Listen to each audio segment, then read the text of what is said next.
Capítulo 1. En la madriguera del conejo.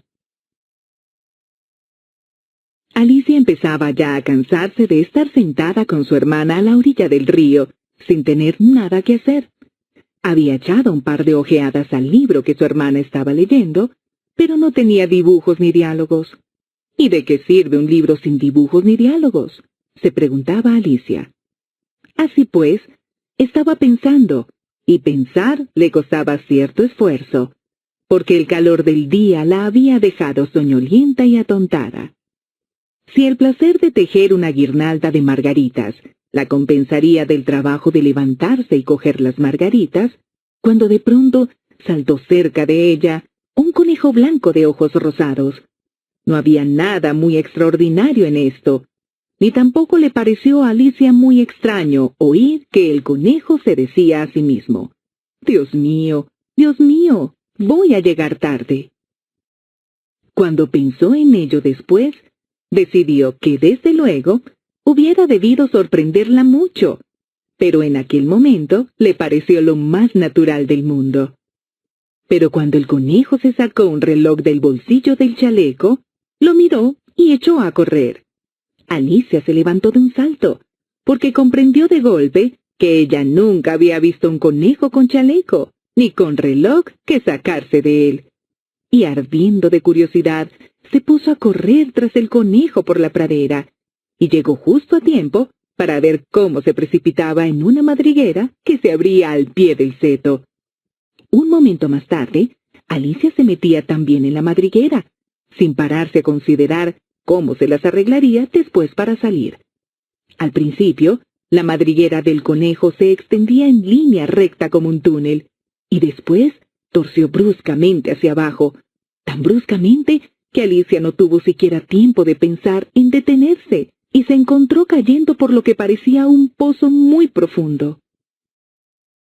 O el pozo era en verdad profundo, o ella caía muy despacio, porque Alicia, mientras descendía, tuvo tiempo sobrado para mirar a su alrededor y para preguntarse qué iba a suceder después. Primero, intentó mirar hacia abajo y ver a dónde iría a parar, pero estaba todo demasiado oscuro para distinguir nada. Después miró hacia las paredes del pozo y observó que estaban cubiertas de armarios y estantes para libros. Aquí y allá vio mapas y cuadros colgados de clavos. Cogió a su paso un jarro de los estantes. Llevaba una etiqueta que decía mermelada de naranja, pero vio con desencanto que estaba vacío. No le pareció bien tirarlo al fondo, por miedo a matar a alguien que anduviera por abajo, y se las arregló para dejarlo en otro de los estantes mientras seguía descendiendo. Vaya, pensó Alicia, después de una caída como esta, rodar por las escaleras me parecerá algo sin importancia. ¡Qué valiente me encontrarán todos! Ni siquiera lloraría, aunque me cayera del tejado. Y era verdad. Abajo, abajo, abajo. ¿No acabaría nunca de caer? Me gustaría saber cuántas millas he descendido ya, dijo en voz alta. Tengo que estar bastante cerca del centro de la Tierra. Veamos, creo que está a 4000 millas de profundidad. Como veis, Alicia había aprendido algunas cosas de estas en las clases de la escuela, y aunque no era un momento muy oportuno para presumir de sus conocimientos, ya que no había nadie allí que pudiera escucharla, le pareció que repetirlo le servía de repaso. Sí, esta debe ser la distancia, pero me pregunto a qué latitud o longitud habré llegado. Alicia no tenía la menor idea de lo que era la latitud, ni tampoco la longitud, pero le pareció bien decir unas palabras tan bonitas e impresionantes. Enseguida volvió a empezar. A lo mejor caigo a través de toda la tierra. Qué divertido sería salir donde vive esta gente que anda cabeza abajo. Los antipáticos, creo. Ahora Alicia se alegró de que no hubiera nadie escuchando, porque esta palabra no le sonaba del todo bien. Pero entonces tendré que preguntarles el nombre del país. Por favor, señora, ¿estamos en Nueva Zelanda o en Australia? Y mientras decía estas palabras, ensayó una reverencias mientras caía por el aire. ¿Creéis que esto es posible? ¿Y qué criaja tan ignorante voy a parecerle? No, mejor será no preguntar nada. Ya lo veré escrito en alguna parte. Abajo, abajo, abajo. No había otra cosa que hacer, y Alicia empezó enseguida a hablar otra vez. Temo que Dina me echará mucho de menos esta noche. Dina era la gata. Espero que se acuerden de su platito de leche a la hora del té. Dina, guapa, me gustaría tenerte conmigo aquí abajo. En el aire no hay ratones, claro, pero podrías cazar algún murciélago. Y se parecen mucho a los ratones, ¿sabes? Pero me pregunto, ¿comerán murciélagos los gatos? Al llegar a este punto, Alicia empezó a sentirse medio dormida y siguió diciéndose como en sueños. ¿Comen murciélagos los gatos? ¿Comen murciélagos los gatos? Y a veces, ¿comen gatos los murciélagos? Porque, como no sabía contestar a ninguna de las dos preguntas, no importaba mucho cuál de las dos se formulara. Se estaba durmiendo de veras y empezaba a soñar que paseaba con Dina de la mano y que le preguntaba con mucha ansiedad.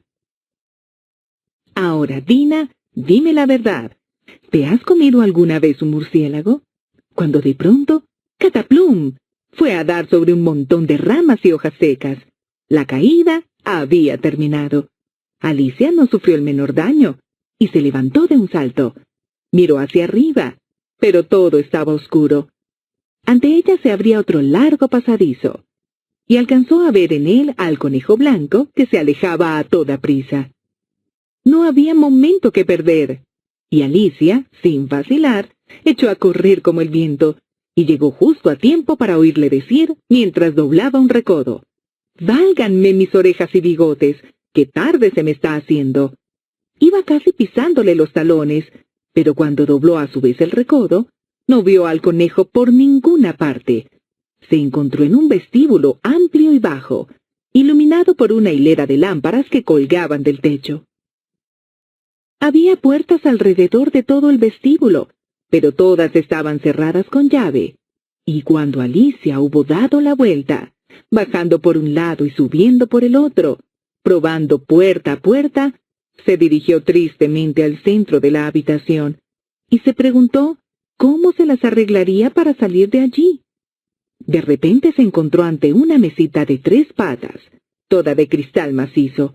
No había nada sobre ella, salvo una diminuta llave de oro, y lo primero que se le ocurrió a Alicia fue que debía corresponder a una de las puertas del vestíbulo. Pero, ¡ay!, o las cerraduras eran demasiado grandes, o la llave era demasiado pequeña. Lo cierto es que no pudo abrir ninguna puerta. Sin embargo, al dar la vuelta por segunda vez, descubrió una cortinilla que no había visto antes, y detrás había una puertecita de unos 2 palmos de altura. Probó la llave de oro en la cerradura y vio con alegría que ajustaba bien.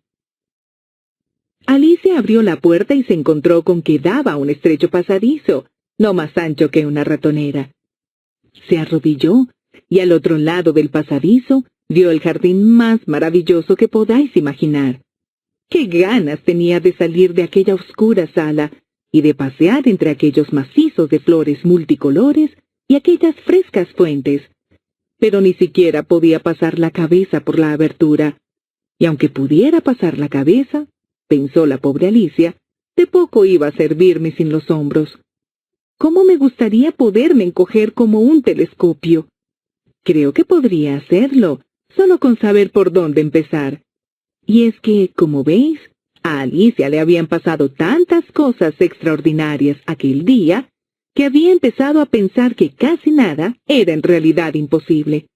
De nada servía quedarse esperando junto a la puertecita, así que volvió a la mesa, casi con la esperanza de encontrar sobre ella otra llave, o, en todo caso, un libro de instrucciones, para encoger a la gente como si fueran telescopios. Esta vez encontró en la mesa una botellita, que desde luego no estaba aquí antes, dijo Alicia, y alrededor del cuello de la botella había una etiqueta de papel con la palabra «Bébeme», hermosamente impresa en grandes caracteres. Está muy bien esto de decir, bébeme. Pero la pequeña Alicia era muy prudente y no iba a beber aquello por las buenas. No, primero voy a mirar, se dijo, para ver si lleva o no la indicación de veneno, porque Alicia había leído preciosos cuentos de niños que se habían quemado o habían sido devorados por bestias feroces u otras cosas desagradables, solo por no haber querido recordar las sencillas normas que las personas que buscaban su bien les habían inculcado, como que un hierro al rojo te quema si no lo sueltas enseguida, o que si te cortas muy hondo en un dedo con un cuchillo suele salir sangre. Y Alicia no olvidaba nunca que si bebes mucho de una botella que lleva la indicación veneno, terminará, a la corta o a la larga, por hacerte daño. Sin embargo, aquella botella no llevaba la indicación veneno. Así que Alicia se atrevió a probar el contenido, y encontrándolo muy agradable, tenía, de hecho, una mezcla de sabores a tarta de cerezas, almíbar, piña, pavo asado, caramelo y tostadas calientes con mantequilla. Se lo acabó en un santiamén. ¡Qué sensación más extraña!, dijo Alicia. Me debo estar encogiendo como un telescopio. Y así era, en efecto. Ahora medía solo 25 centímetros, y su cara se iluminó de alegría al pensar que tenía talla adecuada para pasar por la puertecita y meterse en el maravilloso jardín. Primero, no obstante, esperó unos minutos para ver si seguía todavía disminuyendo de tamaño, y esta posibilidad la puso un poco nerviosa. No vaya a consumirme del todo como una vela, se dijo para sus adentros. ¿Qué sería de mí entonces? E intentó imaginar qué ocurría con la llama de una vela cuando la vela estaba apagada, pues no podía recordar haber visto nunca una cosa así. Después de un rato, viendo que no pasaba nada más, decidió salir enseguida al jardín. Pero, pobre Alicia, cuando llegó a la puerta, se encontró con que había olvidado la llavecita de oro, y cuando volvió a la mesa para recogerla, descubrió que no le era posible alcanzarla. Podía verla claramente a través del cristal, e intentó con ahínco trepar por una de las patas de la mesa, pero era demasiado resbaladiza. Y cuando se cansó de intentarlo, la pobre niña se sentó en el suelo y se echó a llorar. «Vamos, de nada sirve llorar de esta manera», se dijo Alicia a sí misma con bastante firmeza. «Te aconsejo que dejes de llorar ahora mismo». Alicia se daba por lo general muy buenos consejos a sí misma, aunque rara vez los seguía, y algunas veces se reñía con tanta dureza que se le saltaban las lágrimas. Se acordaba incluso de haber intentado una vez tirarse de las orejas por haberse hecho trampas en un partido de croquet que jugaba consigo misma, pues a esta curiosa criatura le gustaba mucho comportarse como si fuera dos personas a la vez. Pero de nada me serviría ahora comportarme como si fuera dos personas, pensó la pobre Alicia.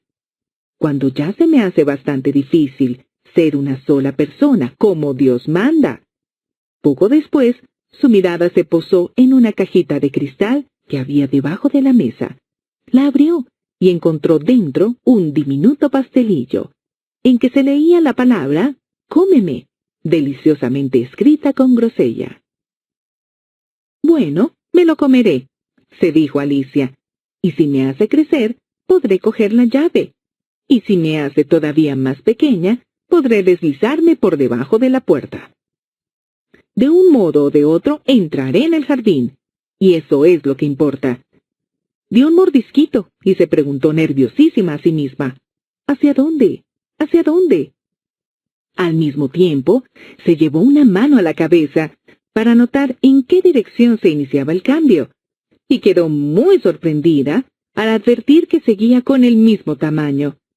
En realidad, esto es lo que sucede normalmente cuando se da un mordisco a un pastel, pero Alicia estaba ya tan acostumbrada a que todo lo que le sucedía fuera extraordinario, que le pareció muy aburrido y muy tonto que la vida discurriese por cauces normales. Así pues, pasó a la acción, y en un santiamén dio buena cuenta del pastelito.